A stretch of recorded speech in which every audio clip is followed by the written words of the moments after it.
Hi, everyone. Welcome to the a16z podcast. I'm Sonal. And today's podcast is based on a conversation between Marc Andreessen and Clayton Christensen, who is the father of disruption theory. It took place at Startup Grind in San Francisco recently, moderated by Derek Anderson. And here's the conversation. How has your theory on disruption evolved in the last 20 years since you released it? Almost none of the critical ideas that now are really important existed in the original theory. But I think what we learned is that a good theory has to be able to confront and resolve anomalies. I have a sign outside of my office that says anomalies wanted. Because if somebody can bring to you something that's going on that the theory can't explain, then you either have to put a boundary and say the theory doesn't apply to that, or no, there's something else going on, and change the way we define things, And so things that are really important are, there are some industries like hotels where disruption never happened. And historically, higher education was never been disrupted.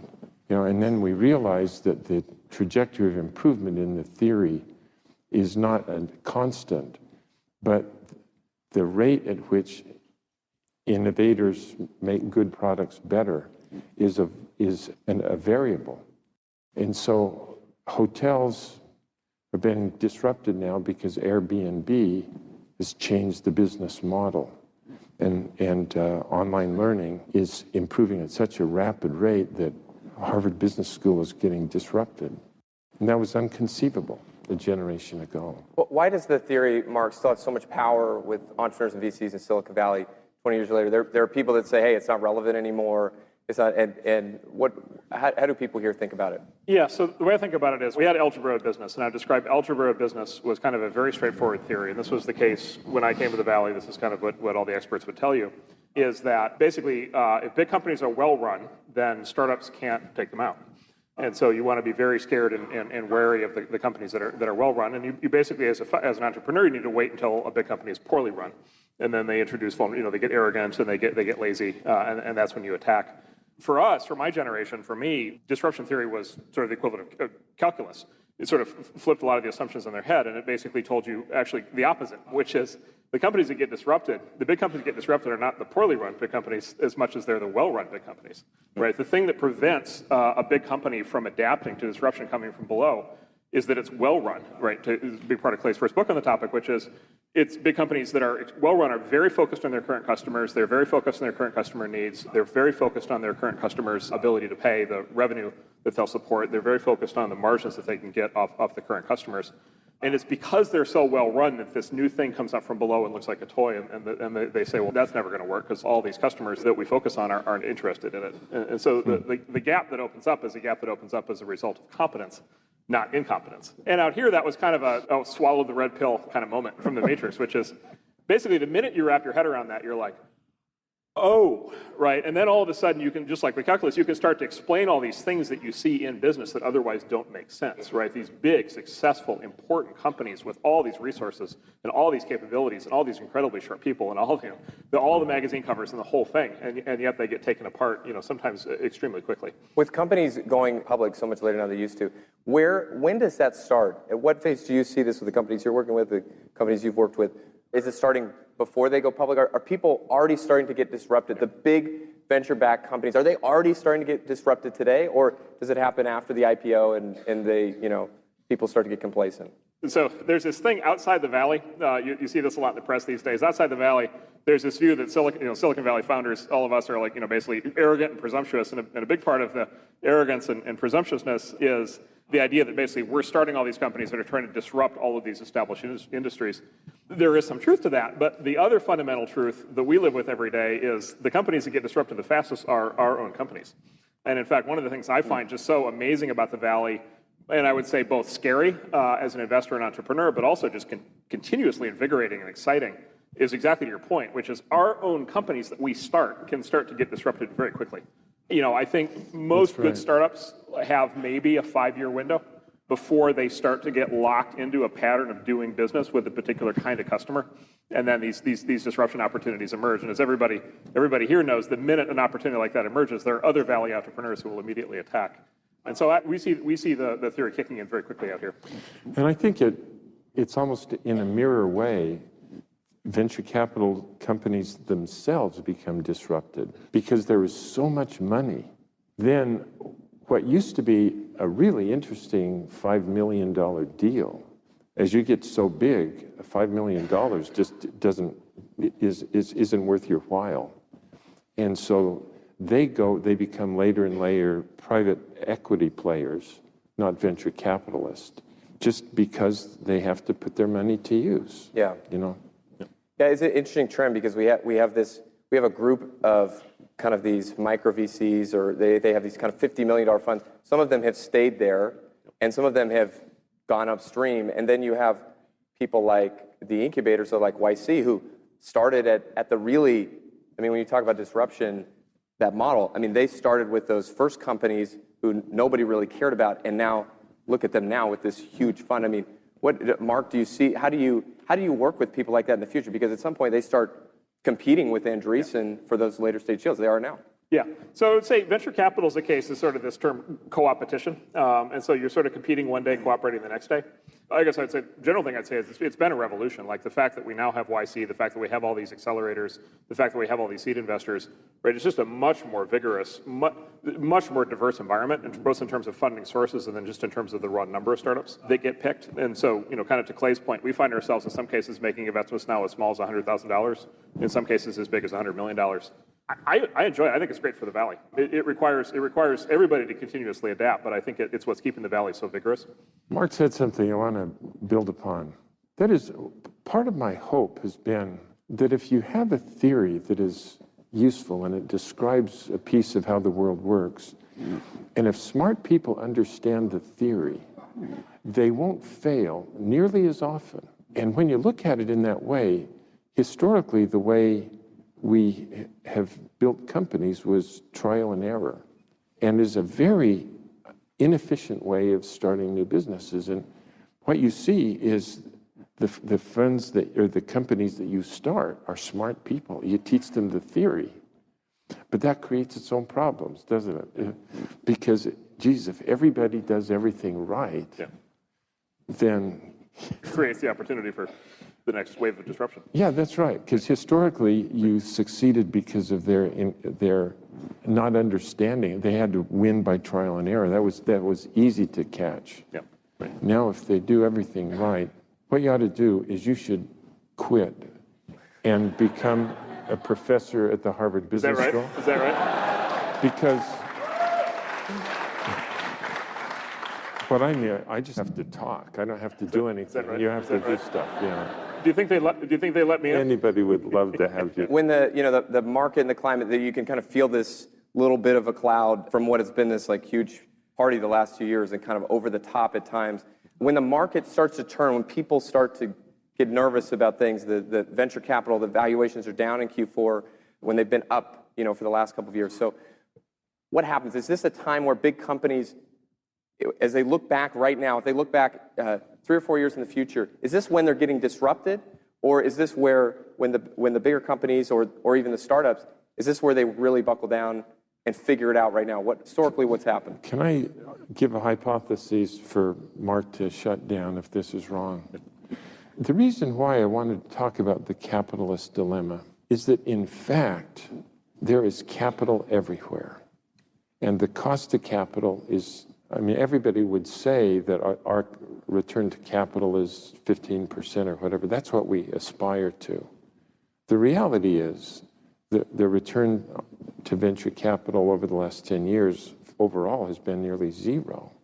And yet you've got all of this capital, And so it creates behavior that you just wouldn't imagine. And the reason I wanted to talk about how there used to be abundance of bandwidth, and so you could waste bandwidth. I wonder if capital is doing the same thing to investment, and that is, it's a time when we shouldn't husband the use of capital, but be aggressively putting the capital to work, but that also then drives up the value of the investments that we're putting our money into.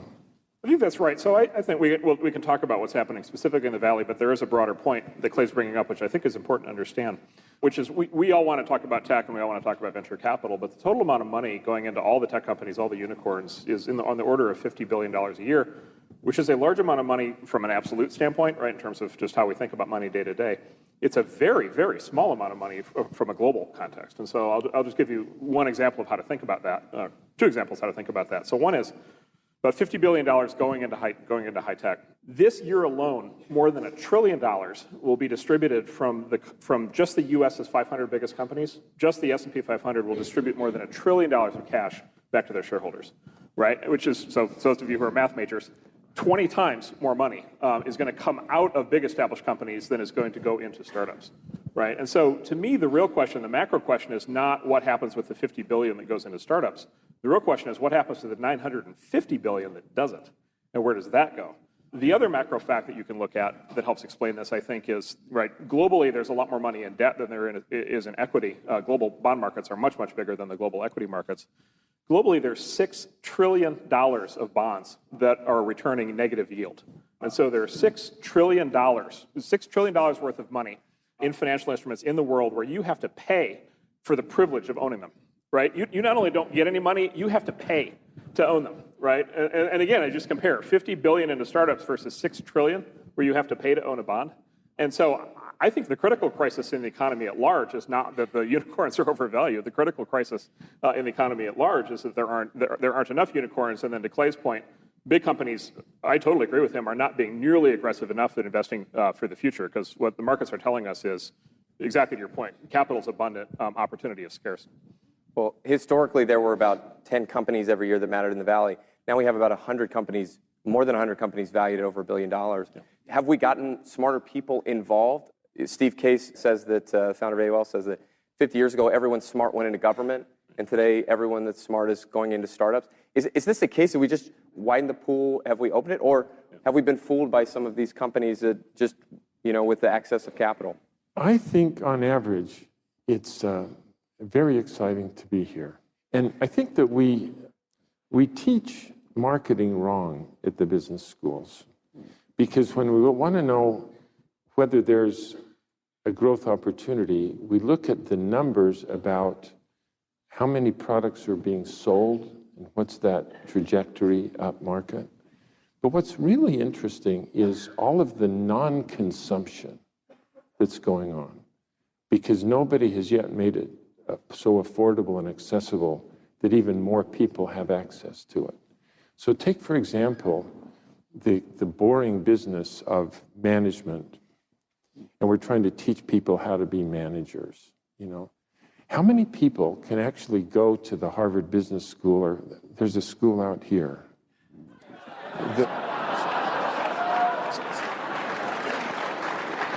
Starts with an S. It's the backup school, isn't it? Yeah. But there is so much non-consumption about how to manage in the world. And online learning and corporate universities are emerging. And so the market for learning is ballooning because it is being disrupted. Yeah. And there is so much non-consumption of so many things around us that we just narrow our potential if we think about consumption as opposed to non-consumption. On education, is the way to disrupt education to give it to everyone for free, or is it to do with technology, or what would you all have a take on that? So if you develop a product that you can hire to get a job done, almost always people will pay a premium price for a better product. And the reason why people will make a premium price for a better product is if you hire a product that doesn't do a job very well at all, then darn it, you have to shop and try something else, and it doesn't work, and you have to return it. And the cost of getting a product that doesn't work is so costly that when you develop a product that nails the job perfectly, people are delighted to pay a premium price. And so giving anything away free is absolutely the wrong way to think about the problem. And so, for example, There's a job that arises in the Valley occasionally, which is the third of our 5 children actually did come to Stanford for whatever. The black sheep? Yeah, to get a doctorate, And he called us up after he'd been here for a week, and he said, Mom and Dad, I found my apartment. I need to furnish my apartment tomorrow. That's a job he had. I have to furnish the place tomorrow. If I said that's a job, is there something that you would hire to get this job done, the brand that just pops into your mind? IKEA. Right? They have designed their system so that anything that you need in order to furnish the apartment tomorrow, it's there. And you don't have to shop, it's there. And so the owner is the 3rd richest guy in the world. He got rich selling low quality furniture to the low end of humanity. And he becomes rich, right? Yeah. And why is that? It's people will pay a premium price for a better product, and you don't have to go to Target and this and that to get the job done. So there's a long way of saying, I hope that we never think about free is a pathway to... So total solution. Yeah. Okay. Let's talk about founders versus managers. Marc, your firm is really, this is one of your kind of core tenets. What advantages does a founder, CEO have over a hired CEO that comes in down the road? Yeah, so we think that in tech, we think founders are critically important. We think that if you just look historically at many of the great, important technology companies of the last 50 years, 100 years, many of them are run by their founders for decades. And I would say it's not a religious point of view, which is it's not always the case. Like I was a founder, I was never CEO, and so it's not a religious case that the founder always has to be the CEO, but that there's something very important about the founder or the founders, and there's something very important about the founder mentality.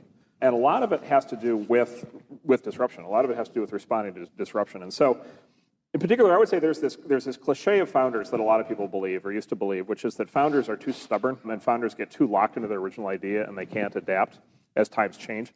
We've actually found the opposite to be true. We've found that when a company is going to get disrupted, the person, in many cases, with the best odds of countering the disruption is the founder. And I think there's a couple different reasons for that. I think one is the founder remembers when the business was nothing. The founder remembers, and those of you in the audience will know this, the founder remembers what it was like when there was nobody else in the office with you and when you carried out your own trash can. The founder remembers, this thing used to be zero. And so the founders have a vision kind of in their heads that kind of haunts them that says, this thing used to be zero, now it's something. It could be zero again. And so when an existential threat like somebody coming in with a disruptive product occurs, the founder, we often find, is emotionally able to wrap their head around it and then able to actually figure out what to do about it, because they know that if they don't, they're going to be in real trouble. The other thing we find with the founder mentality is that the founder can carry enormous moral weight inside the company to then be able to make the changes that are required, right? And this is sort of the old cliche of having your name on the door. And Steve Jobs, goes into Apple and says times are changing and we need to do X, and X is heresy, right, as compared to everything Apple had done up until that point. A Steve Jobs, a founder, is going to be able to convince the company that they have to do that, whereas a professional CEO shows up and says that, and everybody's kind of like, ooh, I don't know. And so we try really hard in our companies to have the founder be central. We, in many cases, have the founder as the CEO, and then even when we don't have the founder as the CEO, or even when the founder doesn't want to be the CEO, we try hard to pair the founder with the CEO so that they can have those strengths. Yeah. I wonder if we could talk about a couple of companies and see how you feel about them, get your opinions on them in terms of where they're at. Let's start, Clay, with you with Apple. They just feel like we're getting in these cycles. And this last year, they've gone off the 2-year plan, and now you can buy your iPhone very clearly, very simply, every 12 months. Get your new iPhone. It's thinner. It's a little bit more expensive. When you look at Apple and what they're doing, do they follow this model of could be ripe for disruption in the next few years? What do you think?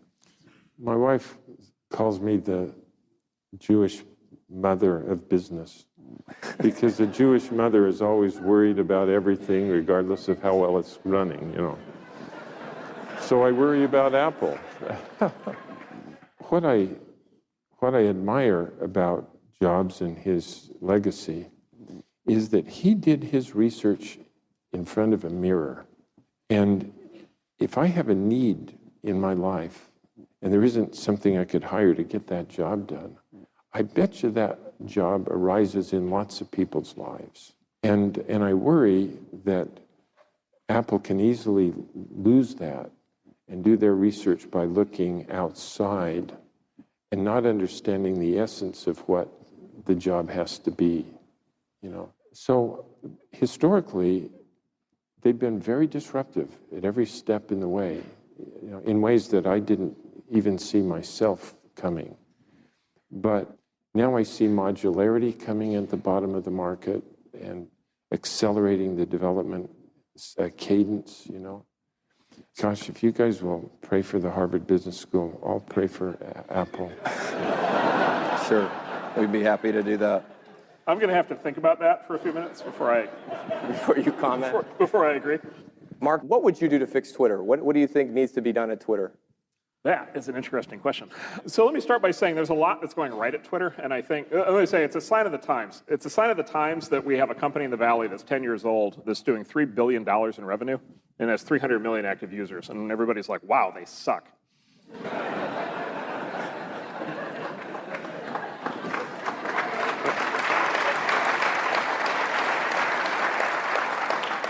Where I come from, that's pretty good. That's a pretty good result. Illinois, that's good. I think they have a lot to be proud of. I mean, I think their challenge is well documented, which is that the growth has slowed. It's a network effect, and the growth of the network has slowed. And there are basically two schools of thought. One is it's topping out, and it is what it is, and they've reached the limit. And the other is that there are things that they could do in the product to expand the market and to have a lot more growth. And so I think they're working through right now this question, which is they either, I think, have to accept that they are what they are, and that they have to lock in on that, and they have to set expectations appropriately around that, and then go on to become very successful doing that, basically what they are today. Or they need to do what I know certainly Jack is working hard on, which is the reinvention and product expansion. The obvious challenge is that there was just Twitter for their use case, and now there are other, competition. There's competition, there's disruption, and so in particular, there are services like Instagram and Snapchat that have taken some number of the use cases from Twitter or in the process of doing that. And so I would say it's a great case study of a company that has been very disruptive, that now has disruptive challenges, and is in the middle of trying to figure that out. Part of what causes this to happen is when you start up and you organize the company around an insight of a job that needed to be done, and nobody's developed a product to get that job done well. The data about that opportunity is passive data. It's data about the context, what people are trying to get done in their lives, and you then respond to that passive data to develop a product that just... But then as the company becomes successful, as Marc describes it, the nature of the data that surrounds the executives changes. And now the data is all about products and competitors and features. And in contrast to the first set of data, which is passive, in this phase, the data is very active. And if these numbers aren't pointing up all the time, you're in trouble. And so the management loses their insight about the job, and now they believe that their business is about products and features and so on, and it buries what made you great. And then when you get even more mature and you have efficiency innovations, the numbers change again, and this is all about costs and free cash and so on. Yeah.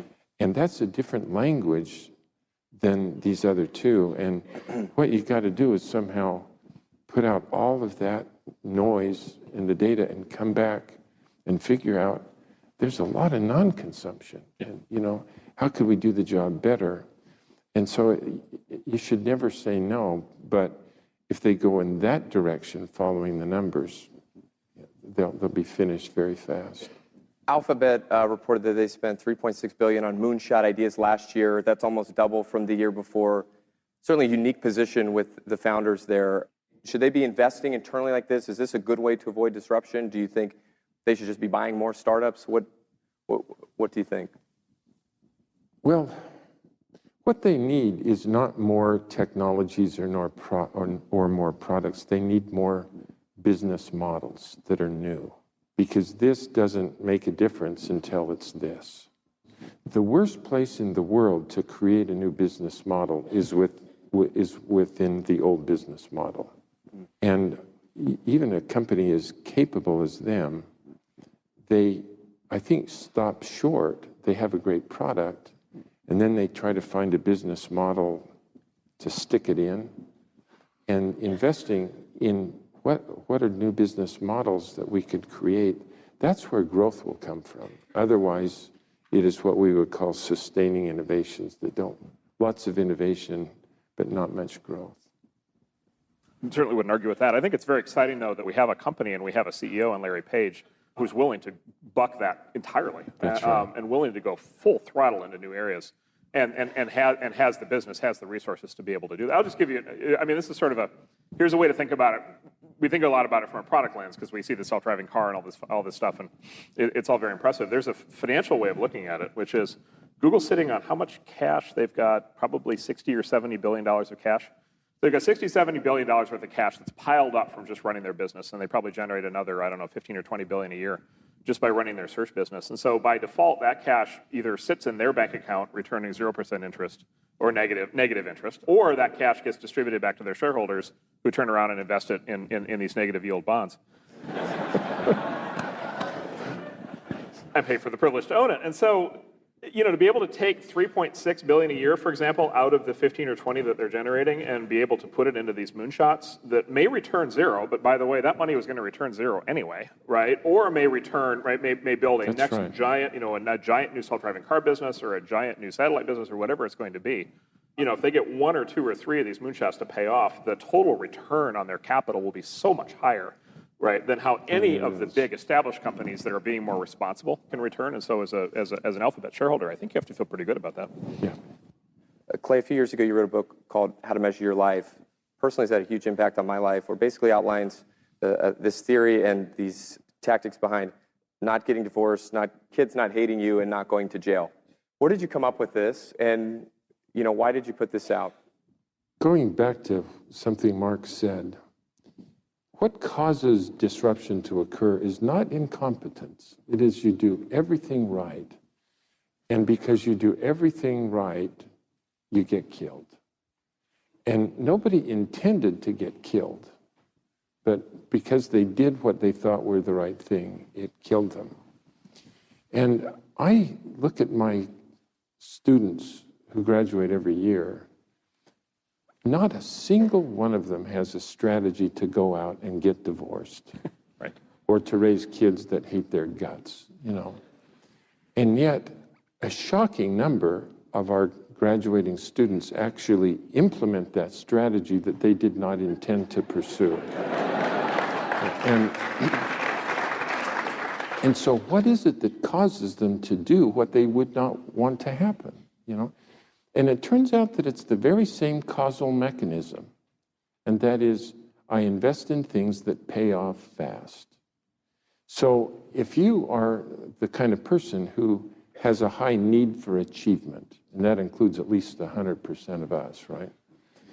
If that's what we need to do in our lives, then when we have an extra 30 minutes of time or ounce of energy, in our minds, subconsciously, we will try to find, what could I do with this time and energy that would promote the most immediate and tangible evidence that I've achieved something?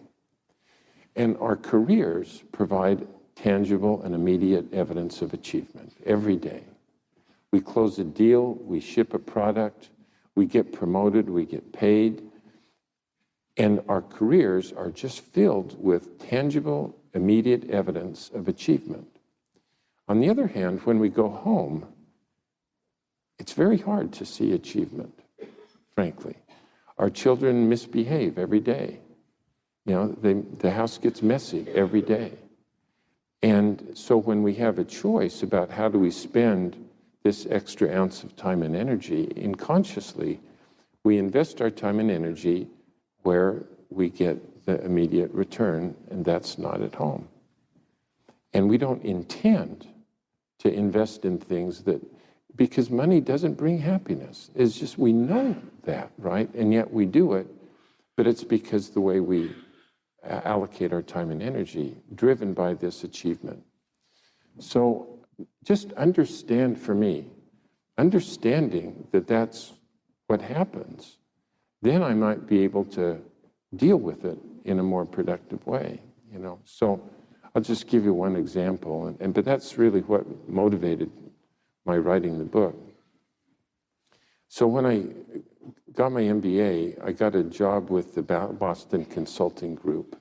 And after I'd been there about a month, the project manager came to me and said, Clay, we need to meet on Sunday at 2 p.m. because we have a big client presentation on Monday. We got to be sure everything is in place.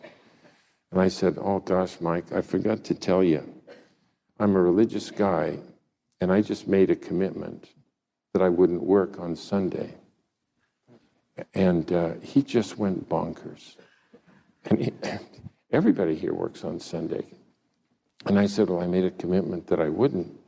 And he said, look, I don't know anything about your church, but my church, if I need to do something that's a little bit shady, I just do it. And then I find a priest and I confess that I did it. And I promise never to it again, you know. And he said, doesn't your church have some kind of escape gout or whatever? And I said, I've been looking for that out for a long time, and I don't think they have it.